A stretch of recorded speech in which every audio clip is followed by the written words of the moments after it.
وقضى ربك ألا تعبدوا إلا إياه وبالوالدين إحسانا إما يبلغن عندك الكبر أحدهما أو كلاهما فلا تقل لهما أف ولا تنهرهما قل لهما قولا كريما واخفض لهما جناح الذل من الرحمة وقل رب ارحمهما كما ربياني صغيرا ربكم أعلم ما في نفوسكم إن تكونوا صالحين فإنه كان للأوابين غفورا وآت ذا القربى حقه والمسكين وابن السبيل ولا تبذر تبذيرا إن المبذرين كانوا إخوان الشياطين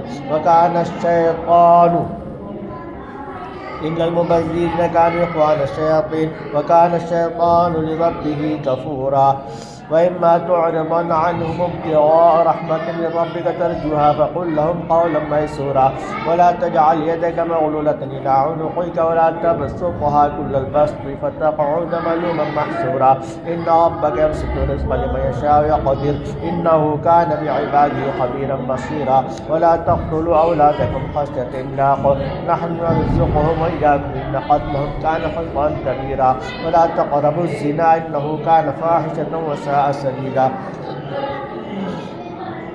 ولا تقتلوا النفس التي حرم الله إلا بالحق ومن قتل مظلوما فقد جعلنا لوليه سلطان فلا يسرف في القتل إنه كان منصورا ولا تقربوا مال اليتيم إلا بالتي هي أحسن حتى يبلغ أشده وأوفوا بالعهد إن العهد كان مسؤولا وأوفوا الكيل إذا كلتم وزنوا بالقسطاس المستقيم ذلك خير وأحسن تأويلا ولا تخف ما ليس لك به علم إن السمع والبصر والفؤاد كل أولئك كان عنه مسؤولا ولا تمشي في الأرض مرحا إنك لن تخرق الأرض ولن تبلغ الجبال طولا كل ذلك كان سيئه عند ربك مكروها ذلك مما أوحى إليك ربك من الحكمة ولا تجعل مع الله إلها آخر وتلقى في جهنم ملوما مدحورا أفأصفاكم